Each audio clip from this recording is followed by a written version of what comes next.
Hello guys, welcome back to my new another blog.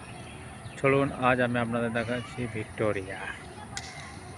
This is Victoria from Kolkata. এটি Victoria কলকাতায় অবস্থিত, যা ইংরেজদের অতি প্রাচীন রানী ভিক্টোরিয়ার বাসস্থান। দেখতে থাকুন এবং শেয়ার করুন। ভালো লাগলে একটু লাইক, কমেন্ট, শেয়ার অবশ্যই করতে বলবেন না। সাবস্ক্রাইব করুন, চ্যানেলে নতুন হয়ে থাকলে ফলো দিয়ে পাশে থাকুন।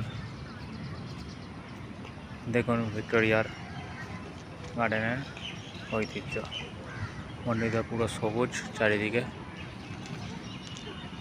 খুব সুন্দর লাগছে, পুরো প্রাকৃতিক পরিবেশ এবং তারই মাঝে বড় বড় অট্টালিকা উঁকি মারছে।